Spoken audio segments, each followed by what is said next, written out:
통찰은 관찰에서 나오고 관찰은 관심에서 시작됩니다. 당신의 관심이 통찰로 이어지는 곳. 세상의 모든 지식 언더스탠딩. 자, 흥미진진하다는 반응들이 올라오고 있습니다. 그렇게 하면서 저는 언더스탠딩의 대표이사로서 네. 내가 오늘 이 방송을 하는 게 잘한 건가라는 생각도 좀 들고 네, 걱정도 좀 되지만 어쨌든 기왕 네. 생방송으로 틀었는데 어떡하겠습니까? 네. 뭐 하여튼 끝까지 가보죠. 알겠습니다. 네, 금감원은 이제 조사 그 뒷얘기도 궁금하기도 하고 네. 지금까지는 네. 아니 쌍용차를 인수한다는데 뭐 좋아서 그렇게 주가가 올랐겠느냐 네. 이상하다고 표현을 해주셨겠지만 네, 네, 네. 그 이 강영권 대표라는 분이 뭐 조금 거짓말 좀 더 보태면 그 한국의 그 테슬라 창업자 누굽니까? 머스크. 한국의 머스크 네. 네. 라고 포장할 수 있을 만큼 그동안 뭐 다양한 히스토리도 있고 네. 뭐 전기차로 뭐 한다고 하니까 네. 기존 사업이야 디스플레이 검사 장비든 뭐든 네. 이 회사는 앞으로 각광받는 전기차 회사가 되겠네 네. 라는 생각으로 기대감에 주가가 오를 수도 있잖아요. 제가 그 얘기를 이제 마지막에 시사점을 혹시 여쭤보실 것 같아서 네. 이 사건의 시사점에 그게 이제 한 부분으로 담겨지는데요. 그러니까 지금까지는 그렇게 해서 개인들은 투자자들은 그 기대감에 몰렸고 네. 너무 좀 과도하게 오르네 라는 네. 생각으로 주식을 팔아서 차익을 거두고 네. 이거 차익을 거둔 걸 이거 어디다 쓸까 하니까 야 친구야 그건 나 쌍용차 인수하는데 좀 넣어라. 네. 내가 시비 발행할 거다. 네. 그렇게 볼 수도 있는 거 그렇게 아니냐? 볼 수 있는 거 아니냐. 네네네네. 그런데 즉 이걸 이상하긴 한데 제가 봐도 네. 이 과정에서 뭐를 불법으로 보고 금감원은 그 치고 들어가는 건가가 궁금해서요. 그러니까 뭐 이제 특별조사국에서 조사를 한 결론이 사실은 이제 외부에 밝혀지진 않았고 예. 금감원이 검찰에 이첩을 했다라는 얘기만 보도가 됐었는데 예. 요거 이제 내용을 다시 취재를 해서 보도를 했죠. 그 내용은 이제 뭐였냐면 크게 세 가지로 나눠보겠습니다. 먼저 첫째는 진짜 조사를 해봤더니 아까 그 에디슨 모터스 쪽이 처음으로 에디슨 EV를 인수한다고 했던 지난해 5월 네. 5월 31일 뭐 이때였다고 그랬잖아요. 그리고 네. 그 당시에 주가가 5배 올랐다고 했던 세미시스코를 인수하던 네, 때. 네. 그때 시세 조정을 했다. 실제로 투자 조합의 조합원들 주체들이 사고 팔고 통정 매매 뭐 이렇게 네, 하면서 맞습니다. 네. 그냥 시장에서 기대감으로 오른 게 아니라 네, 네, 네. 예. 그리고 전기차는 테마였고 음. 그 재료였고 네. 그런 시세 조정의 재료가 됐던 것이고 초기에는 네. 원래 코인들 올릴 때 그렇게 펌핑을 하죠. 네. 네. 그 다음에 투자 조합을 여러 개로 쪼갰는데 한 몸통이더라. 그래서 공시 의무를 위반했다. 5%가 사실상 아니죠. 한 몸인데 네네. 사실상 네, 한 그렇죠, 몸인데 그렇죠. 쪼개서 네. 했기 때문에 맞습니다. 공시 위반이다. 네네. 이건 의도적으로 공시를 피하려고 한 거다. 네, 맞습니다. 그런 것과 그건 좀 다툼의 여지는 있겠네요. 친구들끼리 투자 조합을 모으는데 네. 30명의 친구가 네. 6명씩 5팀으로 쪼개든 네. 10명씩 3팀으로 쪼개든 네. 30명이 한 팀으로 만들든 증명하기 다소 그건 복잡해요. 구성하기 나름이지. 네. 그게 친하다고 해서 네. 나는 쟤랑 별로 안 친합니다. 그렇게 따지면 다 단군의 자손이지. 네. 그거를 투자 조합이라고 하는 걸 어떻게 그거를 하나로만 해야 되는데 찢었다고 그걸 법으로 걸 수 있을지 모르겠어요. 물론 그런 나쁜 의도를 갖고 한 것 같기는 한데 네. 그걸 어떻게 법적으로 기소를 할지는 잘 모르겠네요. 이를테면 그런 게 필요하겠죠. 증거로서 이제 어떤 약정서 같은 거. 물론 있죠. 네, 그런 네, 게 있다면 예. 그런 게 있다면 뭐 뭔가를 발견했기 때문에 그렇게 혐의를 적용하는 것일 테고 그래서 어쨌든 한 몸이어서 공시 의무를 좀 어겼고 네. 그 다음에 보통은 이런 회사에 주식을 50명 이상한테 발행을 하면 네. 우리가 투자 설명서라고 그러니까 상장을 하는 회사들도 투자 쓰죠. 설명서를 내잖아요. 네. 이건 왜냐하면 공개 모집을 하는 것이기 때문에 그럴 네. 땐 이 회사의 투자 위험을 알리는 그런 투자 설명서를 회사가 만들어서 네. 금감원의 심사를 받고 해야 되는데. 공시를 해야 되는데 네.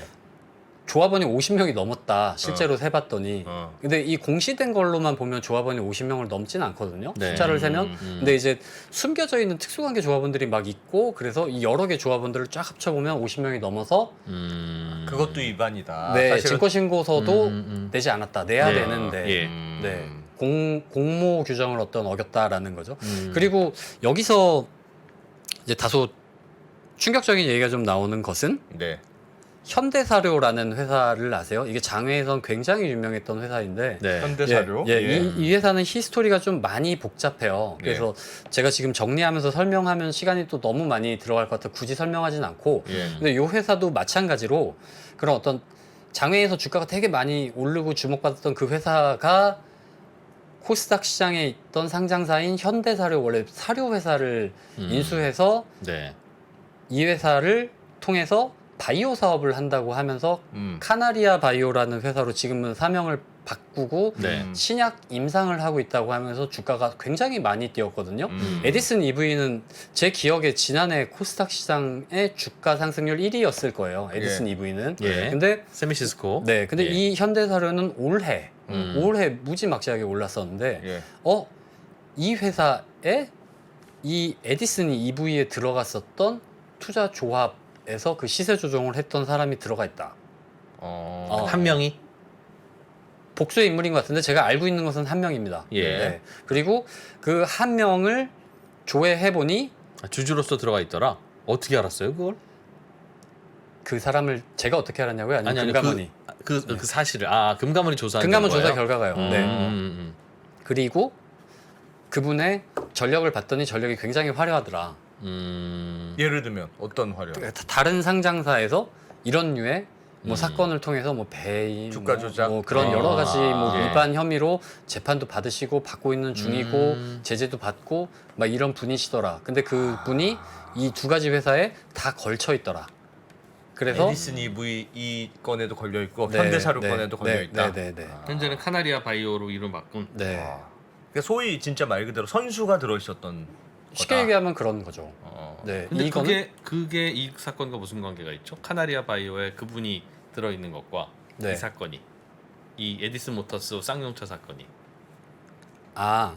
그것은 뭐냐면 제가 그 올해 한 5월쯤에 기사를 또 썼는데 네. 그때는 에디슨 EV만 쓰지 않고 좀 공시를 막 좀 다양하게 뒤져서 에디슨 EV의 투자 조합으로 들어갔던 분들이 혹시 다른 상장사 어디에 걸쳐 있는지를 찾아봤는데 현대사료에 있더라고요. 그래서 제가 이제 현대사료에 이분들이 넘어간 것 같다라는 기사를 썼었어요. 예. 네. 와우 어떻게 찾았어요?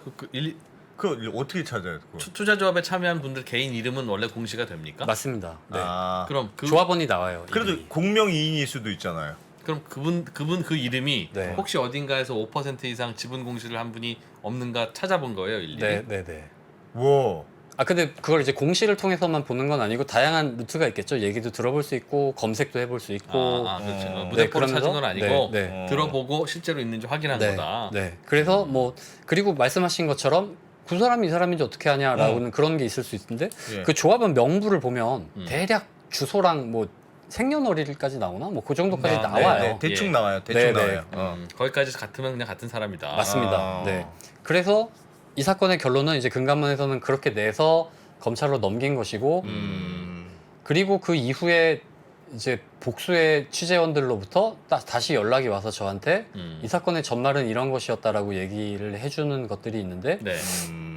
말씀을 드리면 그럼 강영권 대표는 뭐냐? 강영권 대표는 이 사람은 이 건을 처음부터 주도했던 사람인 거냐 아니면 뭐 그냥 친구를 잘못 만나서 피해자 억울한 피해자가 되는 것이냐? 네. 나는- 아니면 그분이 주도한 거냐? 네. 근데 이거는 수사 결과를 통해서 밝혀져야 되는 부분인 것 같고요. 예. 양쪽 의견이 다 있습니다. 쉽게 예. 얘기하면 정말 일론 머스크도 처음에 전기차 한다고 할 때 다 사기꾼이라고 그랬어요. 네, 미국에서. 네. 근데 그것처럼 이분도 그런 꿈이 되게 크고 네. 자금은 조달해야 하는데 음. 이상한 친구를 만난 일종의 돈키호테 같은 인물이다. 피해자다. 왜냐하면 그렇게 에디슨 모터스 볼 수도 있고. 에디슨 모터스가 실제로 검찰 압수수색도 받았고 예. 강영권 대표가 에디슨 모터스 최대 경영권 지분까지 팔기로 했거든요. 그러니까 이분은 거의 다 잃었다고 볼 수 있는 상황이거든요. 파는 게 왜 이런 거예요? 팔면 그렇죠, 돈을 받잖아요. 그렇죠. 그러니까 이제 위신과 뭐 본인이 가지고 있던 명예와 이런 것들이 이제 이미지가 완전히 어떤 식으로 네, 사회적으로 뭔가 제기하면서 사업을 대중들에게 알리면서 하기엔 자금 좀 시장을 좀 아는 친구가 네. 돈 마련은 내가 할 테니 강영권 네. 대표님 본인은 그냥 이 사업에만 열중하십시오. 우리 이거 한번 만들어 봅시다. 네. 했던 그림에 빠져든 것으로 또 네. 볼 수 있고. 그렇게 얘기하시는 분도 할 수도 있고, 있고. 네. 그리고 그 판이 제가 좀 취재한 바로는 지금 이제 이게 다 엎어졌잖아요. 쌍용차 인수도 엎어지고 최종적으로 2천 몇백억 내야 되는데 돈이 없으니까 엎어졌기 때문에 네. 예. 그럼 어떡하겠어요. 채권자들끼리 서로 돈을 받으려고 다퉈야 될 거 아니에요. 네. 그래서 내부에 지금 분쟁이 좀 있는 것 같아요. 일단 계약금만 넣었다가 떼이고 있는 거죠 지금. 그렇죠. 한 300억 네, 에디슨 정도? 모터스 쪽에서 에디슨 EV에선 네, 네, 예. 그런 건데, 그러니까 이 아까 전환사채와 신주인수권부 사채를 투자한, 그러니까 아직은 그거는 그렇죠. 이제 엑시트를 못한 거니까. 예. 근데 그걸 두고 이 내부에서도 처음에 이제 막 전망도 밟고 돈 벌 것 같아가지고 막 네. 모여서 큰 손들이 투자했다가 지금 좀 약간 애매해진 상황이 되니까 혹시 내 돈 떼일 수도 있을까봐 그 안에서 법적 다툼이 좀 있는 것 같아요. 그럴 그래서 수도 있겠죠? 네, 예. 그래서 그런 쪽에서 이제 하는 얘기로는 그 강 대표도 사실은 이 건에 대해서 굉장히 좀 잘 주도적으로 알고 있다. 주도적으로 알고 있다라기보단 부수적으로 같이 한몫하려고 했다. 뭐 그런 정도. 그런 썰 주장도 주장도 있고. 주장도 있고요. 그건 뭐 네. 아직 네. 조사 그건 확인된 결과 부분이 나와봐야 네, 되겠죠. 네, 맞습니다. 근데 오늘 쭉 들은 얘기 보니까 전반적으로 큰 시나리오에 의해서 네. 이 회사 인수해서 주가를 올리고 네. 주가 올리면 충분한 명분이 있으니까 오를 것이고 네. 오르면 여기서 팔아서 생긴 차액을 네. 이렇게 돌려서 다시 네. 이 회사가 CB도 들어갈 때 네. 들어오고 네. 그리고 시나리오를 만들면 시중에 있는 다른 자금도 들어올 수 있고 네, 네. 이렇게 들어와서 돈 모으면 네. 쌍용차 인수할 수 있는 자금 만들 수 있으니 네. 해보자. 네. 뭐 해서 만들어진 그렇게 할 수도 부분이다. 있다.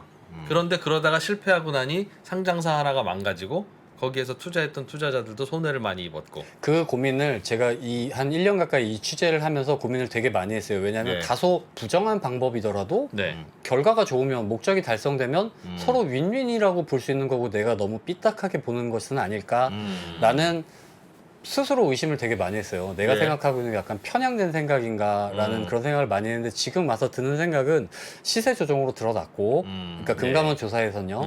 그러면 설령 그런 식이든 어떤 식으로든 그게 이제 일종의 투자자들한테 인센티브로 작용했을 수 있잖아요. 그래서 그렇게 자금을 조달해서 쌍용차를 인수했다 한들 과정에서 불법이 저질러진 사람들이 그 회사를 인수했을 때 이 회사를 과연 정상적으로 운영을 할까? 그러니까 단순히 과정에 문제가 있었다라는 게 아니라 예. 그런 식으로 했던 사람은 나중에 또 그럴 수도 있는 것이고 네. 진정성 있게 어떤 여러 가지 목적을 가지고 있었던 것이기 때문에 예. 그래서 그런 면에 있어서는 좀 문제가 결과적으로는 있는 걸로 드러났고 있다고 보는 것이 맞지 않은가. 윈윈이라고 뭐 그런 게 결과만 좋으면 다 좋은 건 아닌가라고 생각하는 건 맞지 않는 것 같다라는 생각을 하고요. 동시에 이건 제가 보기엔 굉장히 희대 사건이라고 부를 수 있을 만한 게 왜냐하면 쌍용차라는 그런 우리나라 사람 거의 대부분이 알고 있는 업역이 50년이 넘은 자동차 회사를 네. 가지고 인수한다고 하면서 주가 조작을 한다는 건 정말 상상하기가 어려운 일이잖아요. 왜냐면 그건 거의 제 생각엔 우리나라 사람 대부분을 상대로 소위 작전을 한 거라고 생각이 되는데 네. 근데 이제 아까 이제 말씀하셨던 일론 머스크와 네. 뭐 강영권의 비유 뭐 이런 부분에 대한 말씀을 좀 드려보면 제가 보기엔 이런 일이 가능할 수 있었던 건 미비점도 있지만 여러 가지 점이 좀 맞아떨어졌기 때문이라고 생각을 해요. 첫째로는 보통은 아까 말씀드렸듯이 에디슨 EV 같은 이런 작은 회사는 뭐 공시 전문가나 금감원이나 이런 기관들이 전문가들이 크게 관심을 갖지 않아요. 네. 왜냐하면 너무 작은 회사라서 예. 그리고 공시도 너무 복잡하고 아니 무슨 뭐 시총 얼마 되지도 않는 회사 공시를 내가 왜 이렇게 열심히 봐야 돼? 그리고 놓게 된단 말이에요. 사각지대 되는 경우가 많고 예. 그게 이제 첫째인 것 같고 그 다음에 요거는 조금 이해가 될 듯 하면서도 그렇게 하면 안 됐을 거라는 생각이 드는데 예. 쌍용차라는 회사의 특수성이 있습니다. 음. 이 회사는 이제 뭐 파업을 하면서 좀 안 좋은 일들이 많았기도 했고 그걸 이제 국민들 대부분이 알고 있기도 하고 예. 근데 이 회사의 그 생존 가능성에 대해서 이 회사가 이제 M&A 시장에 작년에 나왔을 때 네. 낙관적으로 보는 사람이 별로 없었단 말이에요. 네. 그러면 사실은 이 에디슨 모터스 컨소시엄이 입찰에 참여했을 때 그 사람의 자격을 따져봐야 되는 건 법정 관리인인 법원이에요. 회생법원이 그걸 해야 하고 회생법원이 그런 일을 이제 몇 년 정도 해봤기 때문에 판사님도 전문성이 있을 거예요. 근데 그런 과정을 거치지 않았어요. 법원은 그냥 여기를 선정해 줬잖아요. 동시에 금감원에 한번 물어봤더니 금감원의 입장은 그래요. 이제 제가 이 기사를 작년 6월에 썼는데 그 당시에 여기 이제 한번 출연하셨던 이용우 의원실의 네. 보좌관님께서 기사를 보고 제가 뭐 이렇게 부탁을 한 건 아니었는데 금감원에 이렇게 연락해서 뭐 에디슨 EV라는 회사가 좀 이상하다는데 니네가 좀 확인해야 되는 거 아니니? 좀 점검을 해봐야 되는 거 아니니? 라고 이렇게 얘기를 했는데 그 당시에 금감원은 받고 문제가 없다. 그냥 일단 자료 받아봤는데 그러니까 뭐 조사를 한 건 아니죠. 물론 의원실에서 그렇게 얘기하니까 어떤 뭐 일이 갑자기 하나 더 생겼네 라고 생각했을 수도 있겠으나 어쨌든 그 당시에는 안 했고 먹튀와 뭐 막 이런 일들이 벌어진 게 뭐 거의 작년 하반기에 쭉 이뤄지고 올해 초까지 이어졌는데 조사에 정말 본격적으로 착수한다고 금감 원장이 얘기했던 건 올해 4월이었단 말이에요. 그래서 늑장 대처가 아니냐라고 물어보니까 그런 이유를 얘기하더라고요. 쌍용차 어려운데 그 뭐 에디슨 모터스라고 그래도 인수한다는 회사 하나 나타나는데 우리가 괜히 여기서 조사를 한다고 이게 진짜 혐의가 있는지 없는지 잘 모르겠지만 혹시 그러다 혐의 없으면 네. 쌍용차도 나가리, 조사도 나가리. 금감원 책임이죠. 금감원 책임론이 들어올 수 있으니까. 음. 금감원 때문에 시장에서 자금 조달도 안 되고 나쁜 소문이 나서 금감원의 어떤 의혹으로 막 조사를 받는다는 얘기가 나오면 그건 실제로 시장에서는 악재거든요. 네. 은밀하게 그럼- 하기는 어려운. 어쨌든. 네. 알겠습니다. 그런 네. 게 있었고 요거는 그냥 저의 개인적인 생각인데 네. 일론 머스크 책을 보다가 든 생각입니다만 일론 머스크도 아까 말씀드렸다시피 몇 년 전만 해도 진짜 사기꾼이라고 사람들이 미국에서 다 그렇게 하고 네. 생각을 했었는데 이분이 드림 컴스 트루를 했잖아요. 네. 꿈을 현실로 이뤘단 말이에요. 그러니까 이 강영권 대표라는 사람이 어쨌든 실체가 있고 연매출 800억 원짜리 전기버스 회사를 읽었고 지난해에는 아마 서울에서 보조금 받고 판매한 전기버스 중에는 1위 정도 했을 거예요. 네. 제일 많이 팔았던. 1위는 1위 정도라고 하면 안 1위, 되고 1위. 네네. 예. 1위? 와. 네. 네. 예. 제일 많이 팔았던 그런 회사였기 때문에 실체가 있으니까 우리가 이 사람이 얘기하는 걸 일론 머스크의 사례를 우리가 이미 봤는데 이거 다 허풍이라고 얘기할 수 있을까? 그런 고민도 있을 수 있겠죠. 네.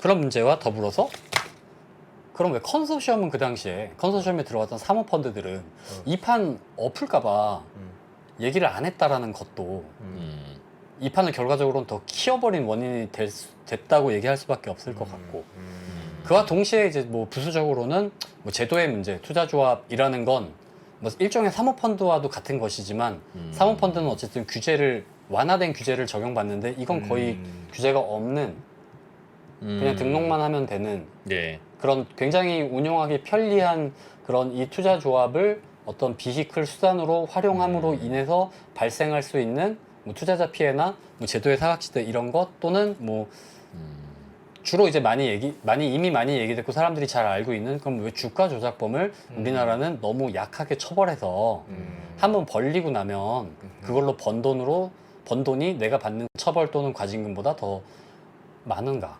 그럼 인센티브가 사람들이 당연히 나쁜 일을 하고도 남지라는 그런 어떤 제도의 문제 이런 복합적인 것들이 다 맞물려서 이런 사건이 발생할 수 있었던 것이 아닌가라는 생각을 해보고 있습니다. 야. 참 기자네. 네. 어떻게 보면 초기에 주가를 올릴 때 그냥 에디슨 모터스가 인수했는데도 주가가 안 오르네. 우리가 올려야 되나 일단? 그래서 자기끼리 막 이렇게 똥정 매매를 하든 어떻게든 올렸다는 건 뭐 그거는 이제 뭐 그럴 수도 있는데. 잘못이니까 거기까지는 여기서 한 일인데 그 다음부터는 시장이 알아서 해준 일이잖아요. 그 당시에 네, 주가가 그냥 다들 뭐 네. 올라가니까 또 사고. 네, 이들이 그러니까 뭐 자금 조달 방법도 좀 이상하게 공시하고 호재 띄우고 뭐 이렇게 하면서 이게 그 방이 뭐죠? 리딩방. 네. 리딩방이 굉장히 활발하게 돌아서 전 좀 황당했던 게 제가 취재 기사고 기사를 계속 쓰는 사람인데 저한테 리딩방 에디슨 EV 투자라는 문자가 몇 번 온 거예요. 그래서 아니 이 사람들은 뭔가 내가 이 취재의 영역을 넓혀야 되는가 리딩방까지. 그래서 당시에는 사실은 그런 식으로 좀 이게 기폭제가 되는 효과가 있었어요. 그래서 일반 분들도 이렇게 좀 붙고 투자자들도 같이 붙고 그래서 말씀하신 것처럼 알겠습니다. 같이 끌어올린 그런 실제로 효과도 좀 채팅창에서도 있었죠. 이게 쌍용차 인수한다고 깃발 들고 가니까 금감원에서 검사 안 할 거라는 생각을 갖고 처음부터 시도한 거 아니겠느냐. 맹점을 찔렀네요. 그게 모든 아까 우리 5시에도 그 론스타 것도 했지만 네. 너무 여러 가지 고려를 하는 게 굉장히 복잡한 문제를 만드는 것 같아요. 그냥 의심이 되면 그냥 해야지. 그럼. 내가 했을 때 음. 이 딜이 사회적으로 중요한 문제인데 깨지면 그렇죠. 내가 책임지는 네. 거. 왜 그런 고민을 하는지 모르겠어요. 그냥 자기 일만 하면 되지. 근데 그게 어렵다고 생각되는 게 솔직히 말씀을 드리면 저도 이런 기사를 계속 썼지만 마음속으로 그 걱정이 되더라고요. 그러니까 아까 얘기했듯이 내가 또 깨는 거 아닐까? 강영건 대표 괜찮은 사람이고 이 사람이 인수에 가야 쌍용차 살릴 수도 있는데 단 하나의 마지막 동아줄인데 내가 이거 계속 써가지고 이 판 다 엎어지면 네. 어떡하지? 라는 생각 때문에 사실은 막 밤에 고민을 한 적이 좀 많았죠. 네. 네. 그렇습니다. 상당히 꼼꼼히 취재한 기자의 취재 노트는 항상 재밌어요. 그러니까요. 한 1년 동안 관심을 가진 분야라 그런 일이 있었군요. 재밌었습니다. 예, 판단은 뭐 시청자 여러분이 하시고 예. 중간중간에 등장한 것들은 뭐 취재 수첩에는 있는 것이지만 네. 아직 여전히 결론 나온 건 아니다. 수사가 진행 중이니까 네. 진행 중이니까 네. 거기에 대한 결론은 뭐 법원이 내려주든가 하겠죠. 개연성에 대한 네. 이야기였습니다. 예, 저는 네. 방송 오래 하고 싶습니다. 네. 네. 한겨레의 박정호 기자. 네, 고맙습니다. 네, 고맙습니다. 네, 감사합니다. 저희도 바로 인사하죠. 바로 인사하고 글로벌 라이브로 이어가겠습니다. 현재 하락장을 정확하게 이해하고 많은 배움을 얻는 기회로 삼아보시면 어떨까요? 빠르게 경제 수준을 끌어올려주는 국내 최고의 경제 강의. 앞으로도 투자가 계속해서 이어져야 된다고 한다면 상승장도 겪어봐야 되겠지만 하락장도 있지 않을까요? 하락장에 좀 우리가 겪고 있는 거죠. 굉장히 고통스럽죠. 하락장에서는 어떤 일들이 일어나는지 그리고 언젠간 바닥을 긁겠죠. 그때의 느낌이 어떤지는 생생하게 기억을 해두시는 게 되게 중요합니다. 그거 되게 중요합니다. 바닥을 긁을 때의 느낌. 바닥을 긁을 때는요. 세상이 끝난 것처럼 보여요. 오늘이 바닥입니다. 이런 사람은 없어요. 고점도요. 우리가 모르는 데 와요. 작년 11월에 나스닥이 고점이었거든요. 오늘이 고점입니다. 느낌 없어요. 왜? 모든 게 멀쩡하거든요. 3프로TV 경제대학 오건영의 경제를 보는 눈 신규 출시 기념 8월 31일까지 얼리버드 특가로 만나보시죠. 지금 바로 영상 아래 댓글을 확인하십시오.